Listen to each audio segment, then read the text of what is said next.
Selamat pagi anak-anak semua, kelas 12 MIPA 1 dan 12 MIPA 2. Kita bertemu kembali dalam pelajaran sejarah Indonesia. Baiklah, topik kita hari ini masih tentang politik luar negeri Indonesia. Kita bahas ASEAN, ya nak ya, kita sekarang belajar ASEAN. Association Southeast Asian Nation. Oke, Ibu harap kita semua dalam keadaan yang sehat dan tetap semangat dalam pembelajaran daring ini. Baiklah, latar belakang didirikannya atau dibentuknya ASEAN. Yang pertama, persamaan letak geografis, ya nak ya. Jadi salah satu hal yang mendasari terbentuknya ASEAN adalah karena negara-negara ini memiliki kesamaan dalam hal geografis. Indonesia dan negara ASEAN terletak di kawasan yang sama, yaitu Asia Tenggara. Terletak juga di antara dua samudera yang sama, yaitu Samudra Hindia dan Samudra Pasifik. Itulah untuk persamaan letak geografisnya ya.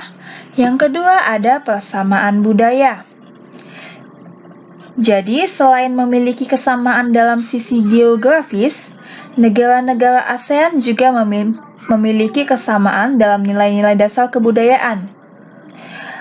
Sejarah mencatat negara-negara yang berada di kawasan Asia Tenggara ini memiliki budaya, bahasa, serta tata kehidupan dan pergaulan yang hampir sama. Ya nak ya, kalau di kelas 10 ini sudah pernah dipelajari karena peradaban dulunya kita itu mengenal rumpun Melayu Austronesia yang dipakai oleh rata-rata negara di kawasan Asia Tenggara. Kemudian ada katanya persamaan nasib. Baiklah, selain Thailand, negara-negara yang berada di kawasan Asia Tenggara merupakan negara-negara jajahan. Misalnya Indonesia merupakan jajahan Belanda, Malaysia dan Singapura merupakan jajahan Inggris, dan juga Filipina yang merupakan negara jajahan dari bangsa Spanyol. Inilah yang mempunyai rasa persamaan nasib yang sama. Ini jadi juga merupakan latar belakang ya nak ya didirikannya negara ASEAN. Oke, yang selanjutnya persamaan kepentingan. Oke. Yang tidak kalah penting juga ini ya kepentingan ini karena adanya persamaan kepentingan antara negara-negara di Asia Tenggara, yaitu kebulatan tekad untuk sama-sama berkontribusi dalam hal pertumbuhan ekonomi dan kemajuan sosial. Oke lah, jadi ada 4 pokok atau 4 inti dari latar belakang didirikannya ASEAN ya nak ya.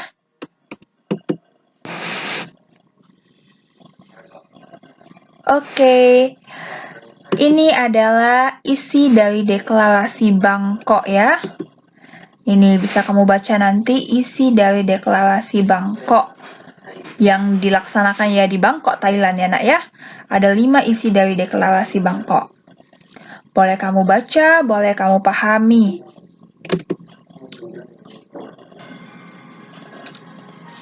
Selanjutnya, asas dan tujuan ASEAN.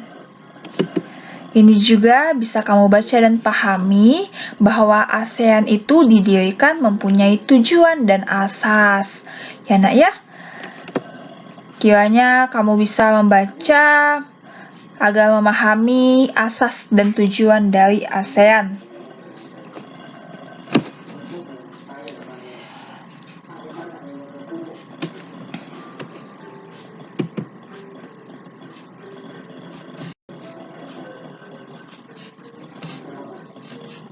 Oke, selanjutnya adalah bentuk-bentuk kerjasama ASEAN.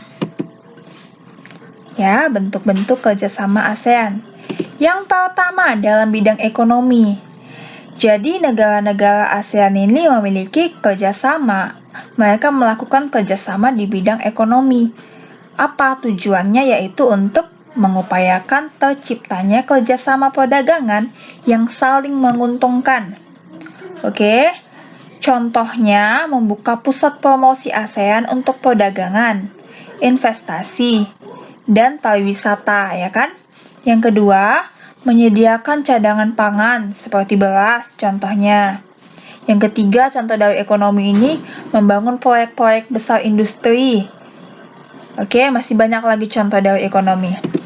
Selanjutnya, dalam bidang sosial, bentuk kerjasama dalam bidang sosial.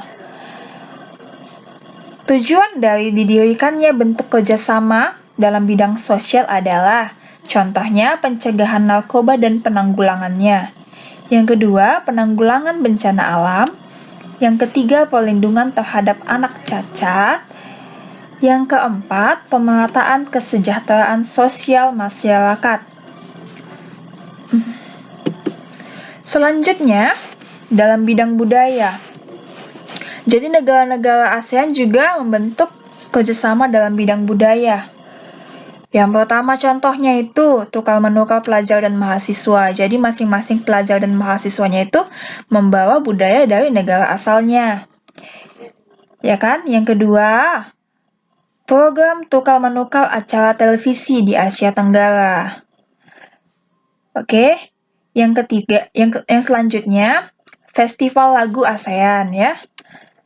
Itu adalah contoh-contoh bidang kerjasama atau bentuk kerjasama dalam bidang budaya. Selanjutnya, ada dalam bidang politik. Kerjasama yang dilakukan dalam bidang politik dilakukan untuk menyelesaikan permasalahan-permasalahan melalui meja perundingan ya.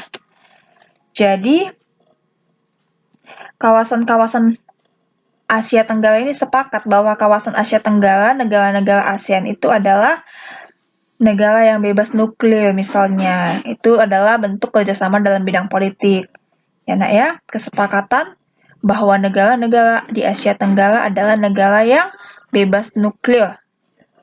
Oke, selanjutnya ada katanya latihan militer bersama. Bagaimana ini maksudnya?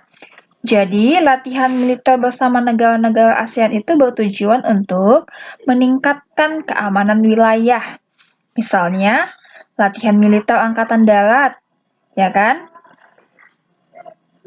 Dan Angkatan Udara Indonesia dan Malaysia. Jadi mereka sama-sama latihan militernya angkatan-angkatan kita. Dari Indonesia dan Malaysia, seperti itu kira-kira.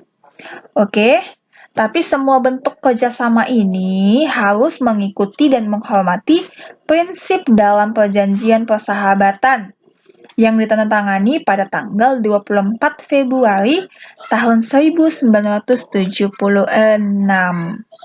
Oke.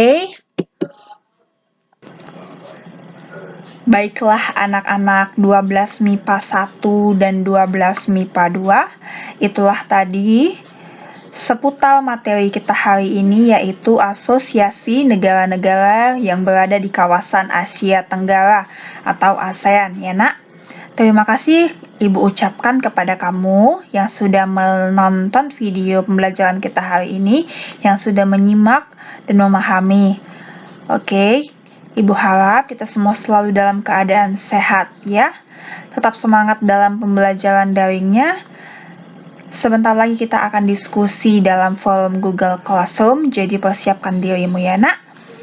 Oke, see you.